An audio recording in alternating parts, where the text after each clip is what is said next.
Welcome to my YouTube channel. Today we will explore one of the most dramatic and infamous love stories in history, the passionate, scandalous and ultimately tragic tale of King Henry VIII and Anne Boleyn. When we think of Henry VIII, a few images come to mind: his imposing figure, his 6 wives, and his break from the Catholic Church. But how did a king who once prided himself on being a devout Catholic defy the Pope and change the course of English history forever?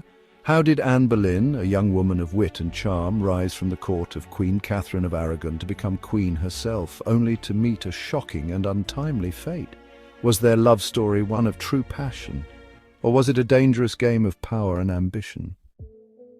To truly understand this fascinating relationship, we must go back to the early years of Henry's reign. When Henry VIII became king in 1509, he was young, handsome and full of energy.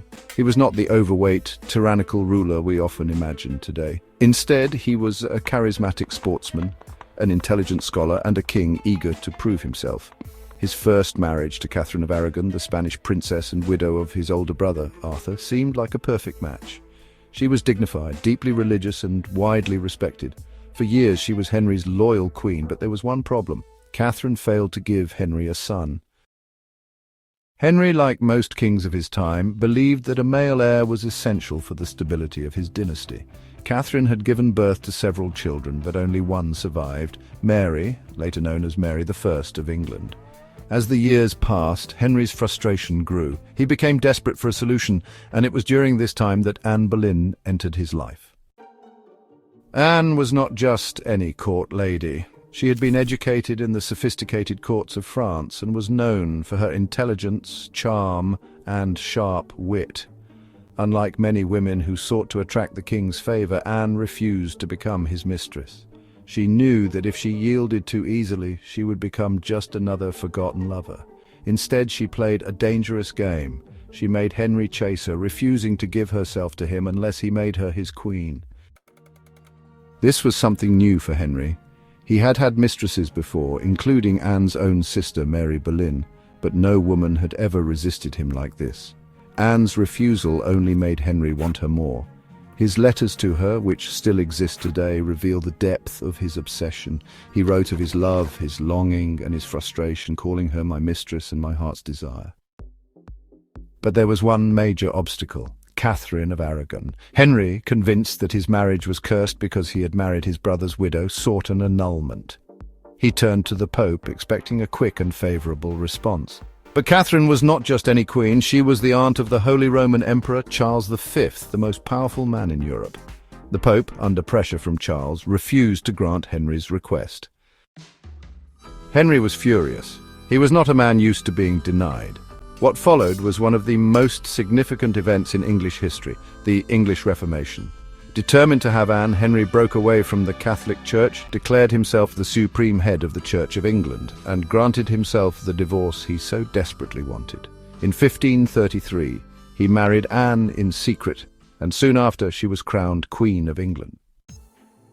Anne had won, but the victory was not as sweet as she had hoped. The people of England did not love her as they had loved Catherine.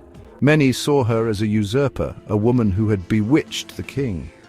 More importantly, she faced the same challenge as Catherine. She needed to give Henry a son. In September 1533, Anne gave birth to a daughter, Elizabeth. Henry was disappointed but hopeful. Surely a son would follow. But as time passed, Anne suffered miscarriages, and Henry's patience began to wear thin. The love that had once burned so brightly between them started to fade. Anne, fiery and ambitious, had never been a submissive wife. She argued with Henry, spoke her mind, and made enemies at court. Henry, always prone to shifting affections, soon found interest in another woman, Jane Seymour. Anne's enemies, sensing an opportunity, plotted against her.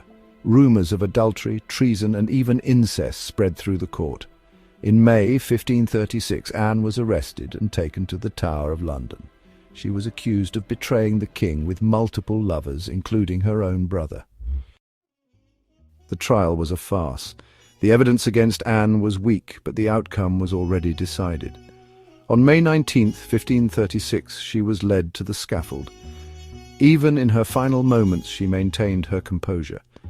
She spoke of her loyalty to the king and prayed for him before placing her head upon the block. With a single stroke of the executioner's sword, the love story of Henry VIII and Anne Boleyn came to its tragic end. But their story did not truly end there. Though Anne died, her legacy lived on. Her daughter, Elizabeth, would go on to become one of the greatest monarchs in history, Elizabeth I. The very marriage that had caused so much upheaval had also given England one of its most remarkable rulers. Henry, however, continued his search for a perfect queen. He married Jane Seymour just days after Anne's execution. He would go on to have 3 more wives, but none of them would change history the way Anne had. So was this a love story or a cautionary tale of ambition and power? Henry and Anne's relationship was filled with passion, obsession, and ultimately betrayal. It was a love that changed the course of history, proving that even the greatest kings could be ruled by their hearts. Thank you for watching. If you enjoyed this deep dive into history, don't forget to like, share, and subscribe for more fascinating stories from the past. See you next video.